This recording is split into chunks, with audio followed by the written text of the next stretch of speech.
A'oudhu billahi minash shaitanir rajim, bismillahir rahmanir rahim, assalamu alaikum. Je cherche la protection de Dieu contre le Satan, le lapidé, de par le nom de Dieu tout clément et tout plein de miséricorde, que la paix soit sur vous.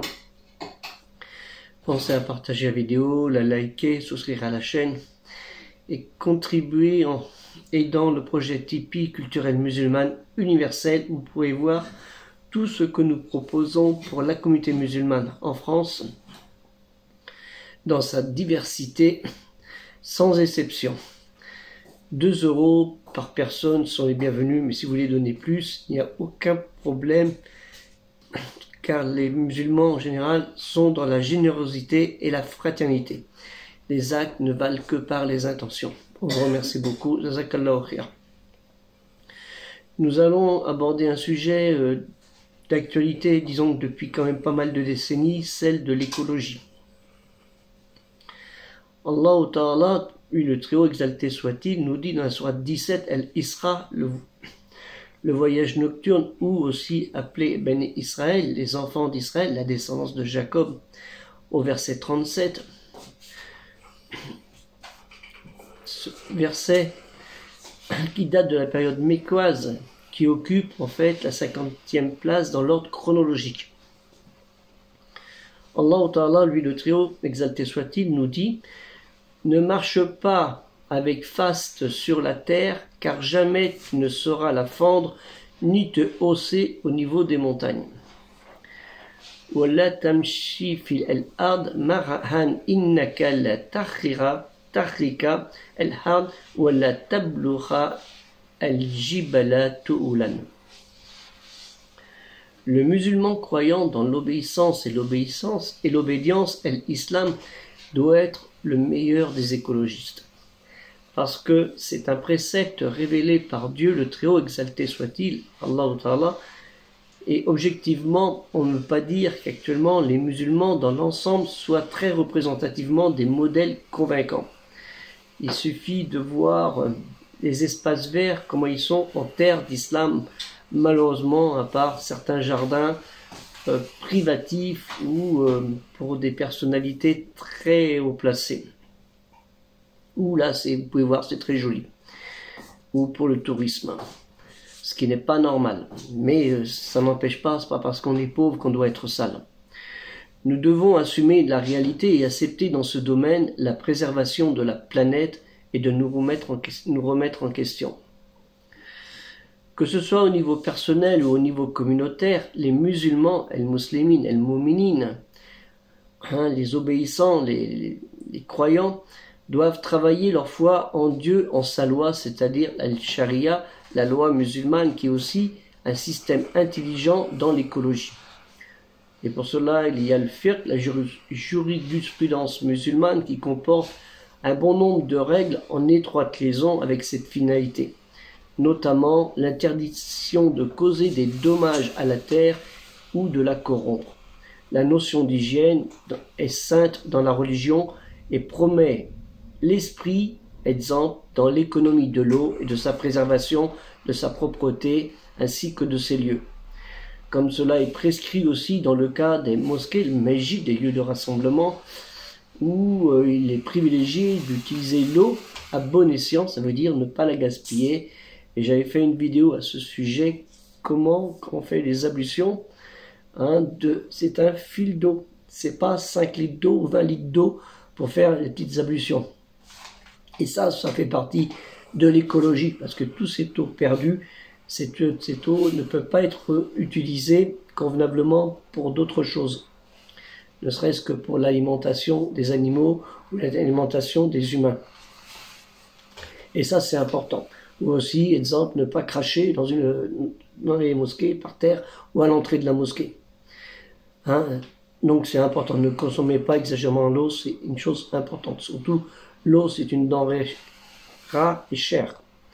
Notre foi religieuse monothéiste accorde un intérêt spécial à la protection aussi de la faune en encourageant la végétation et l'implantation des arbres et de sa culture, la culture des arbres, telle que nous est enseignée par sa pieuse recommandation par le dernier des prophètes, Mohammed sallallahu alayhi wa sallam, sur lui le salut et la paix, qui nous dit qu'il ne faut pas détruire ou brûler les arbres, ni abattre les animaux sans aucune raison, même que ce soit en temps de paix ou en temps de guerre.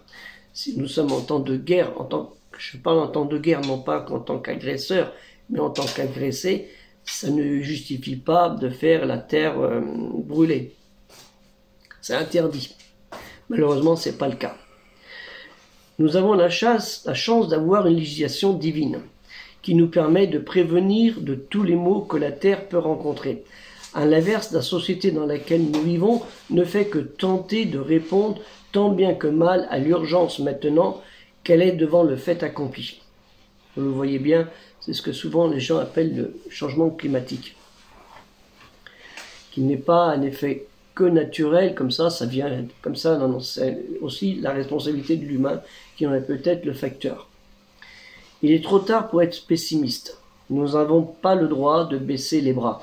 Cette urgence planétaire peut être une chance de travailler tous ensemble, musulmans et non musulmans, contre la dégradation de notre terre, un don qui nous a été offert par Dieu, Allah Ta'ala, lui le Très-Haut, exalté soit-il.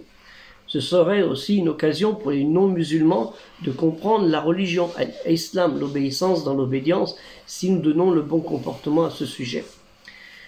Comme c'est le but aussi pour nous, l'occasion pour nous les musulmans de raviver notre foi et de faire honneur à la parole de Dieu, Allah Ta'ala, lui l'unique, en se conformant à sa volonté divine.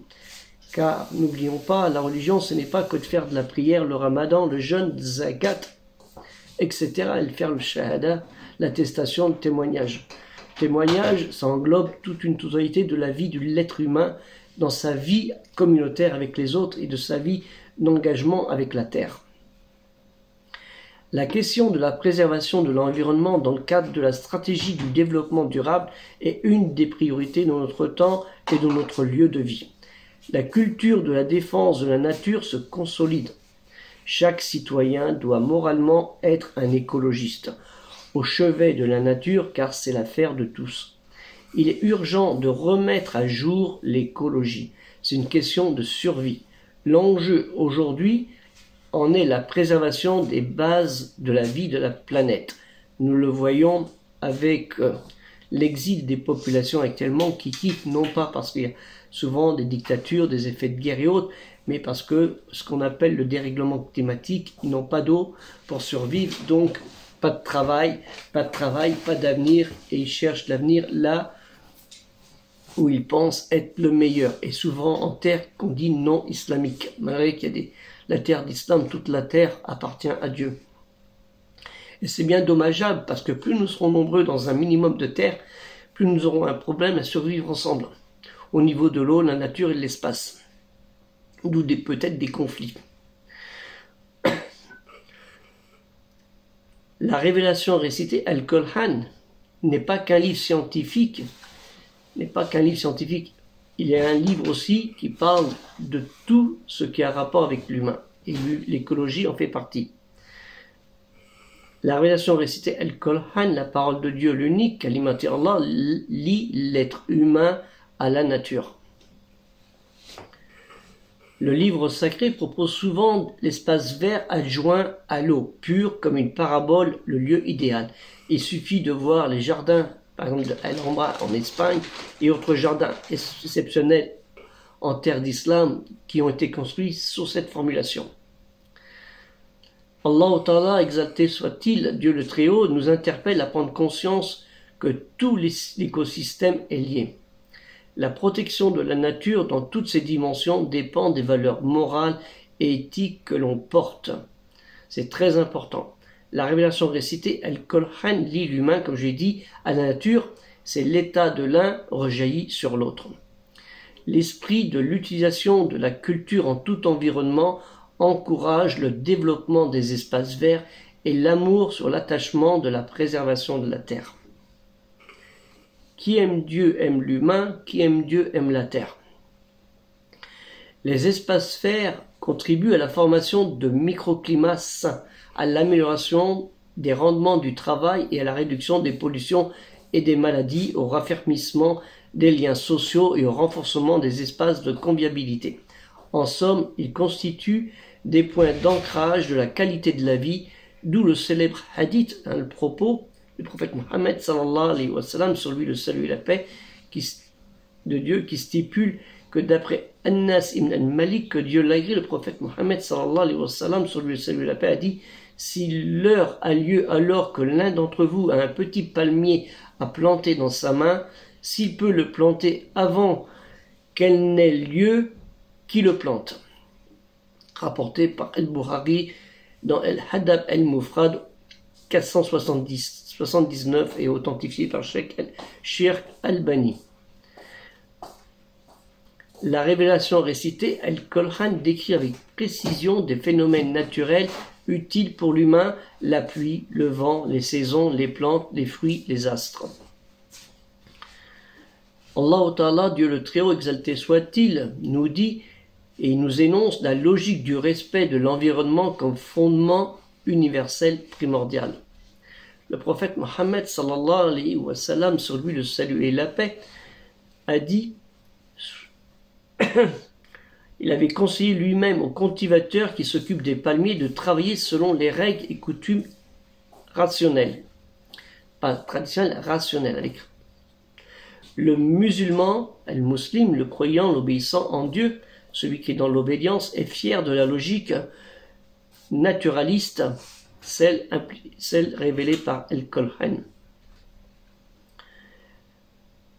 L'abondance des sujets sur la nature traités dans la révélation récitée Al-Qur'an est exceptionnelle. La création de la terre, la terre, le règne animal et végétal, la reproduction humaine, l'eau, la lumière, et il fait nettement allusion à la logique de la mesure, de la modération et de la préservation de la création qui renforce la théorie environnementale moderne. Et malheureusement, ce n'est pas souvent le cas en terre d'islam depuis quelques décennies, voire une bonne centaine d'années. Allah Ta'ala, Dieu le Très-Haut, nous a fait une donation faite à perpétuité. Le waqf, c'est la donation que nous devons préserver, mettre à profit de la protection de l'environnement, que ce soit au niveau de la terre, de l'eau et de l'atmosphère. Ne l'oublions pas, l'atmosphère. Réglez bien vos moteurs, vos voitures et tout ça, et ne soyez pas des pollueurs. C'est un exemple, et pour les industries, c'est pareil. Allah Ta'ala, Dieu le Très-Haut, exalté soit-il, nous dit dans la sourate 30, El-Rum, les Gréco-Romains, ou les Byzantins plutôt, au verset 41, la corruption est apparue sur la terre et dans la mer à cause de ce que les gens ont accompli de leurs propres mains, afin que Dieu leur fasse goûter une partie de ce qu'ils ont œuvré. Peut-être redeviendront-ils vers Dieu. Vous voyez, il y a 1500 ans, près de 1500 ans, ce verset a été révélé. Et il est d'actualité. Voici un miracle de Dieu. Et le mot hayat, ça veut dire miracle. Zahara el-fasadub fi el-bari wa el-bari bimal kasabat aidi el-nasi liyurdi kaum ba'da al-ladi amilu la'allamun yarji'un, excusez-moi. Et dans la sourate 21, Anbiya, les prophètes, au verset 30, Allah Ta'ala, exalté soit-il, nous dit: les infidèles ne savent-ils pas que les cieux et la terre formaient à l'origine une masse compacte que nous avons ensuite disloquée et que nous avons tirée de toute matière vivante de l'eau? Se décideront-ils à croire en faire? Enfin, ça c'était à l'époque où les gens avaient été beaucoup dans l'ignorance, mais ce qu'on appelle les infidèles, soit les juifs, les chrétiens ou d'autres, depuis maintenant ont pris conscience de cela. L'évolution et les transformations naturelles sont aussi clairement exprimées. Faire fructifier le vivant, respecter l'environnement de la nature humaine avec toutes les expressions de la nature et ne pas commettre des désordres tels les pollutions nuisibles qui sont des exigences données par notre Créateur qui nous a offert de sa volonté cette terre, notre lieu de vie commune. Les arguments et démonstrations de la révélation récitée Al-Qur'an se fondent sur des principes naturalistes et logiques, y compris lorsqu'il décrit les courants marins. Ce qui est très important. La mer, elle est polluée, vous ne pouvez pas savoir. Allez-y, vous allez voir. et aller goûter l'eau de mer. Ce n'est plus l'eau de mer qu'avant, il y a 300 ans. Dans la sourate 55, Ar-Rahman, le miséricordieux, Allah Ta'ala, au verset 19 et 20, nous dit, au 19, il a donné libre cours aux deux mers pour se rejoindre. Maraja el-Bahrain el-Takiyani. Maraja el-Bahraini el-Takiyani. Et là, il y a le commandant Cousteau qui, quand il savait pas, il savait que les deux mers pouvaient se rejoindre, une eau salée et une eau non salée. Et quand il a vu ça, il a dit, d'après ce que certains, il se serait converti à la religion musulmane. Parce qu'il a dit, qui c'est qui a dit cette chose-là? Il a dit, il n'y a personne, c'est Dieu qui l'a dit. Il n'y a personne qui a pu le découvrir parce que c'était lui qui l'a découvert, cette chose. Vous voyez ce que je veux dire? C'est lui. Et à divers endroits, il existe cet endroit entre l'eau salée et la mer. Et la mer, deux mers, une salée et une non salée. Et au verset 20, il a établi entre elles une barrière à ne pas enfreindre. Beina umma barzarkum la yabriyani. La révélation récitée, Al-Qur'an, parole de Dieu l'unique, Allah Ta'ala, exalté soit-il, explique que l'eau et les denrées naturelles, c'est la vie. Il ne faut pas la gaspiller. Que ce soit l'eau marine, il y en a plein. Il ne faut pas la polluer non plus parce qu'elle peut être désagréable pour la faune aquatique. Et l'eau des montagnes, l'eau de pluie, l'eau qu'on réserve, l'eau qu'on garde pour faire des cultures aussi, il ne faut pas la polluer. Il précise que le processus de formation de la vie et considère que respecter la nature entre eux entre dans le cadre des devoirs de chaque humain. Et a priori, encore plus quand on est croyant et qu'on se dit obéissant et soumis à Dieu, ça veut dire el-muslim.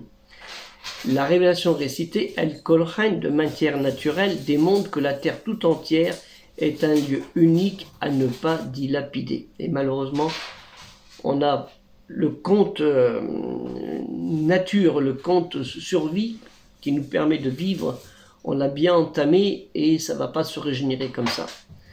La parole divine ouvre des possibilités infinies pour protéger la nature et soutenir son exploitation raisonnable, afin que les dimensions durables et renouvelables dominent. La révélation récitée, Al-Qur'an lie la bonne marche de l'humain, son équilibre et sa relation féconde en ce milieu. La propreté est concomitante à la fois. Selon une parole du prophète Mohammed sallallahu alayhi wa sallam, sur lui le salut et la paix, qui nous dit faire les ablutions 5 fois par jour sans gaspillage et retirer ses chaussures avant de rentrer dans un lieu de prière sont des signes de l'importance accordée à l'hygiène et au milieu saint. Nous devons être en ce domaine de respect de notre lieu de vie, la terre, tous dans une responsabilité partagée. D'après Abu Huraira, que Dieu l'agrée, le prophète Mohammed sallallahu alayhi wa sallam, sur lui le salut et la paix, a dit: la foi se compose en 70 branches, dont le premier, la meilleure d'entre elles, est la parole qu'il n'y a pas d'autre Dieu que Dieu, la ilaha illallah. La plus basse d'entre elles est le fait de retirer un objet gênant du chemin. C'est le dernier, celui qui interdit de souiller la voie publique. Ce que je veux dire, c'est ça. Et la pudeur est la branche de la foi. Rapporté par An-Nasa'i dans ses Sunan en 5005 et authentifié par Sheikh Albani. Abi Bourza raconte avoir dit au prophète Mohammed sallallahu alayhi wa sallam, sur lui le salut et la paix: ô messager de Dieu, je ne sais si je mourrai avant ou après toi. Dicte-moi donc une action pour laquelle Dieu me récompensera. Et le prophète sallallahu alayhi wa sallam, sur lui le salut et la paix, de répondre: fais ceci ou fais cela, mais surtout évite d'amonceler des ordures sur la voie publique. Et des ordures sur la voie publique, que ce soit dans les quartiers, dans les cités ou à côté de votre maison. Il suffit de baisser la tête et vous allez voir, que vous soyez en France, en Europe, en Afrique ou ailleurs, à Mayotte, aux Comores ou en Chine ou en Amérique, ou même en Alaska, ou même dans les hauteurs de l'Himalaya, vous les voyez, malheureusement. Donc l'importance de l'écologie, elle fait partie de notre foi. Et ça, c'est très important. À la veille, nous sommes bientôt, Inch'Allah, dans un mois, il va avoir lieu le Ramadan, le mois de Ramadan où nous devons jeûner. C'est un mois de jeûne, de spiritualité, de fraternité, de solidarité et surtout de bon comportement. Les actes ne valent que par leurs intentions. Donc, ce mois, ou même les autres mois de l'année, parce qu'on ne fait pas juste pour un mois et après basta, mais ce mois, c'est un mois privilégié qui est beaucoup agréé par nos actes. Profitez-en pour appliquer l'écologie, au moins c'est ce mois-ci, et aussi, comme ça, il vous incitera à le faire les 11 mois suivants. Et aussi, si vous pouvez aider le projet Tipeee culturel musulman universel qui a besoin de vous. Vous voyez, la fiche est là, Tipeee, et vous allez sur le site Tipeee, et puis vous pouvez donner votre don. On vous remercie beaucoup, jazakallah khair, assalamu alaikum, et à la prochaine vidéo, si Dieu le veut.